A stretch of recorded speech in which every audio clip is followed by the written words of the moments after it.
Probably my favourite thing about Weird Girl Lit is the weird girls themselves. I just cannot go past an unhinged narrator.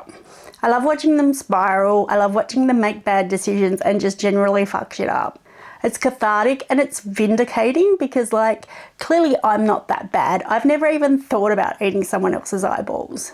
Howdy book lovers, I'm Anita and today I'm ranking my favourite Weird Girl protagonists in order from least to most unhinged. So let's ease into it with our least weird girl, and that is Nightbitch by Rachel Yoder. And that's your first hint that things are going to get really wild. The unnamed protagonist in Nightbitch is convinced that she's turning into a dog. She's a stay-at-home mother who has given up her budding art career and she really resents it. She resents the repetitive routine, the isolation, her husband, even her son. And then she starts to notice changes in her body. Patches of coarse hair growing, her canine teeth seem a bit sharper, there's a bump on her spine that is probably the start of a tail, so yeah, turning into a dog. Is it a metaphor? Is it really happening? I don't know. I don't think she even knows. And it doesn't really matter because it's not the point. The more she transforms, the more feral she becomes. At the start, she's a bit whiny, a bit of a people pleaser. She's angry and frustrated and exhausted, but as she changes her physical form, she changes her attitude as well. She stops caring about what people think, what they expect of her, and it's pretty awesome.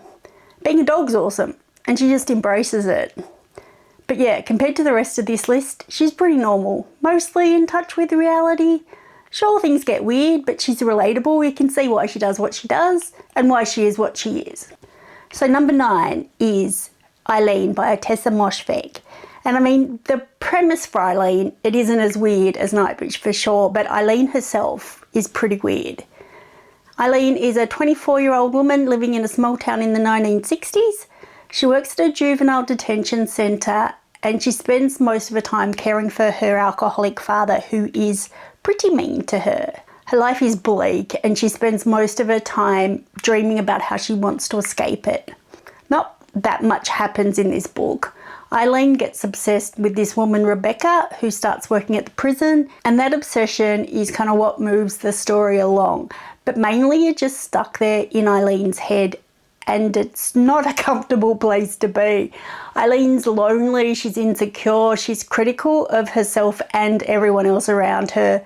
She's obsessed with bodily functions and with death and just watching. Like, she's just always lurking around watching. Her internal monologue is just grimy. I mean, she's pretty grimy too, and her house is grimy, and reading it makes you want to just kind of spray disinfectant over everything. But her internal monologue, her desperation to escape the miserable life that she's in, the griminess of it, that is what makes her unhinged. She lives so much in her own head that fantasy and reality blur. You don't know what she's going to do next, but you know that it's going to be uncomfortable.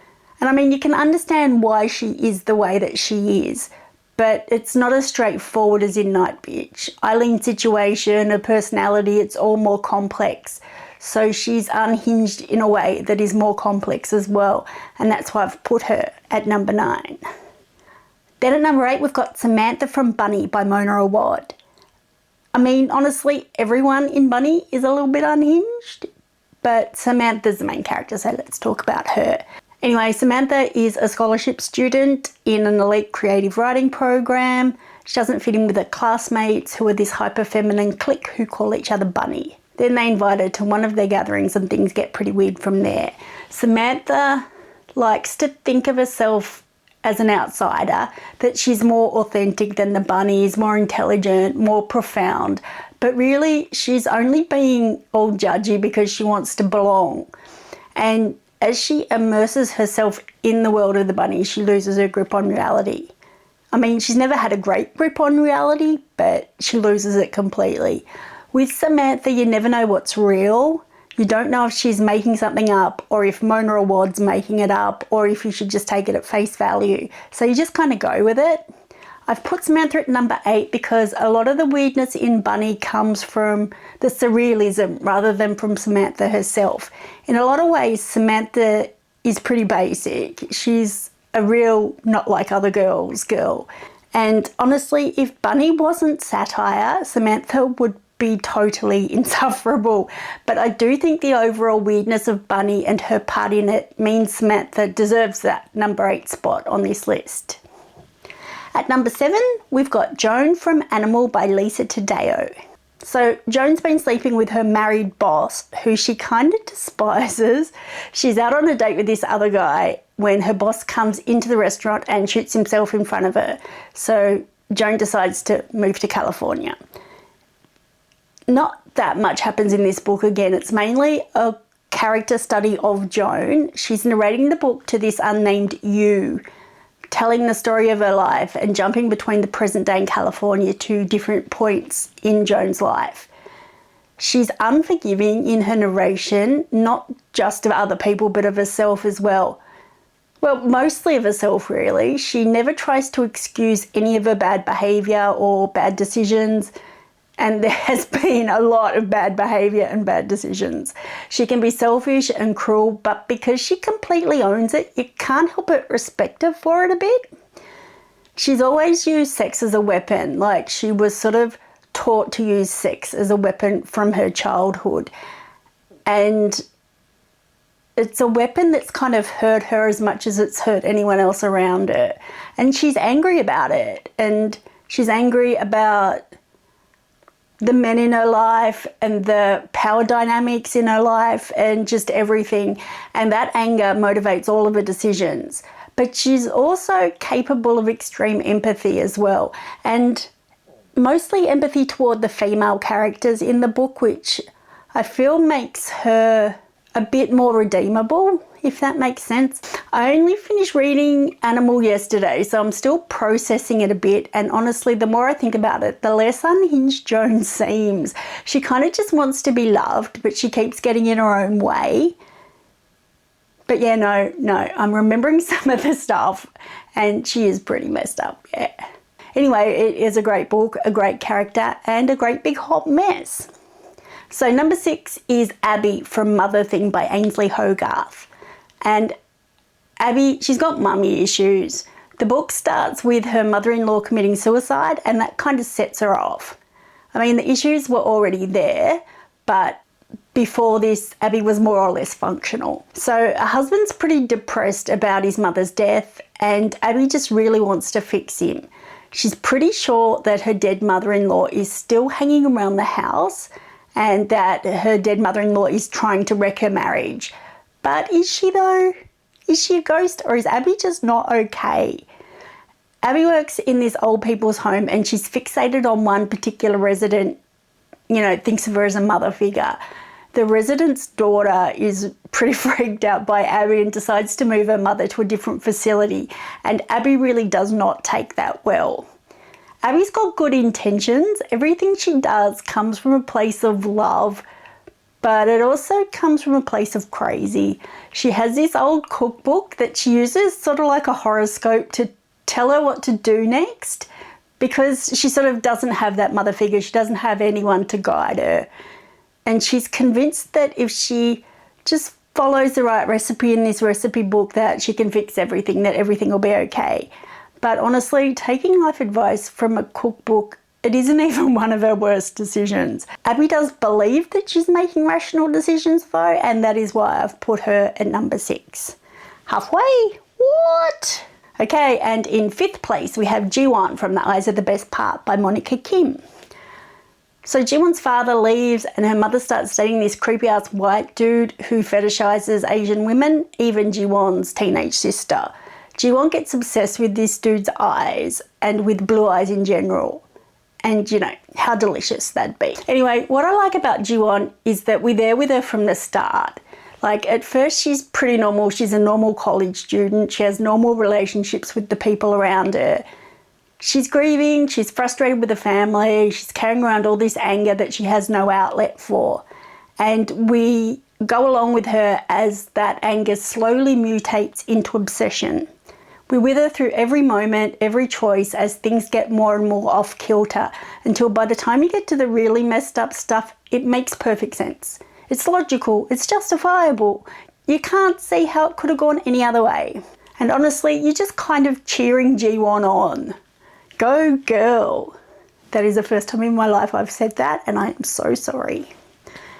Next up in number 4, we have Irina from Boy Parts by Eliza Clark. So Irina is a fine art photographer, and she's building a career by taking photos of young men in these kind of illicit poses, in these kind of like exploitative ways. After one of her shoots goes badly off the rails, her life spirals totally out of control. Well, even more totally out of control. Honestly, I have never felt so gaslit by a protagonist before in my life. She's not an unreliable narrator, she is a straight up liar. She's mean and selfish, and she could take any bad situation and make it worse. And because she's so awful, you kind of want to see how bad she can make things for herself. Like, normally it would make me really anxious to read about a character sabotaging themselves this badly. But with Irina, you kind of think that she deserves whatever comes to her, so you just want to see her push it as far as she can. And I mean, at the same time, you can't help but kind of like her. I mean, you like her because she is so terrible. She's just so blatantly awful in some places that it's hilarious. She was just a chaos goblin 10 out of 10 would not want to know in real life. Honestly, I was a bit torn over whether to rank Irina higher than Abby from Motherthing or Ju-on from The Eyes of the Best Part. Their actions are more unhinged, but there's logic behind them. However flawed their reasoning is, Abby and Ju-on both believe in that reasoning. With Irina, there is absolutely no reasoning behind what she does because she has no reason for doing it. She just does things because she can. She wants to see how far she can push it, so there's no telling what she'll do next. And to me, that unpredictability, that lack of causation, I guess, feels more unhinged. Feel free to disagree. Okay, now we're getting into the top 3. The big guns are coming out and things are getting pretty unhinged. So in 3rd spot, we have Lillian from A Good Person by Kirsten King. Spoiler alert, she is not a good person. But Lillian believes she is. She believes she's never done anything wrong ever in her life. So Lillian has been seeing this guy Henry, and it's pretty obvious that Henry just sees her as a booty call, but Lillian thinks it's serious. Henry breaks it off and Lillian does not take it well. So this is like a tiny spoiler, so mute me for a second if you haven't read it, but she pees on his doorstep. It is freaking hilarious. Like, she's just, there is nothing you could believe that she wouldn't do, you know, like she's a disaster of a human being. I love her. Anyway, so she gets drunk with a friend one night and they do this hex on Henry, and then the next day Henry turns up dead. Lillian is so full of lies. She lies to the police about the hex because, you know, she feels guilty, I guess. Not actual guilty, but she doesn't want people to think she's guilty. She lies to everyone about Henry being her boyfriend after he's dead. She's like, oh, my boyfriend died. Oh no, and, you know, attention me, please. And she basically lies to everyone about everything in an attempt to make herself look like a good person. But mainly she's lying to herself. And the lengths that she goes to in order to keep that lie going, that's what earns her number 3 spot on this list. She's a lot like Irina from Boy Parts in the way that she treats people, but there's that extra layer of self-deception that makes her slightly more unhinged, in my opinion. I tell you what though, I would love to see the two of them locked in a room together. That would be so hilarious. I would watch that for hours. Okay, number 2, and this might be a controversial take, but at number 2 I have Natsuki from Earthlings by Sayaka Murata. You thought she'd be number 1, didn't you? Yeah. Well, stay with me here because I have my reasons. So Natsuki believes that she is an alien from a planet called Popopopia, and that one day she'll be taken home to planet Popopopia. It's a really fun word to say, you guys. Popopopia. She doesn't understand the expectations that Earth society places on her. She doesn't understand family or relationships, work, marriage. It all seems alien to her. Anyway, this book goes to some very, very dark places, so please check the content warnings before reading it. Some really bad stuff happens to Natsuki early on, but her belief that she's an alien, it's not a trauma response. She's always felt that way.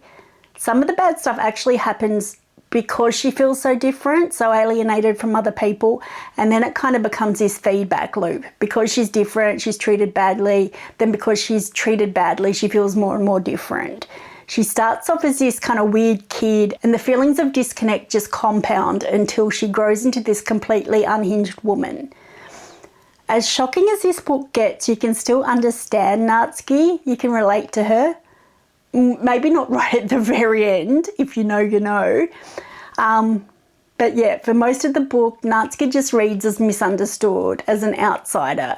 So because of that, I've put her at number 2 instead of number 1.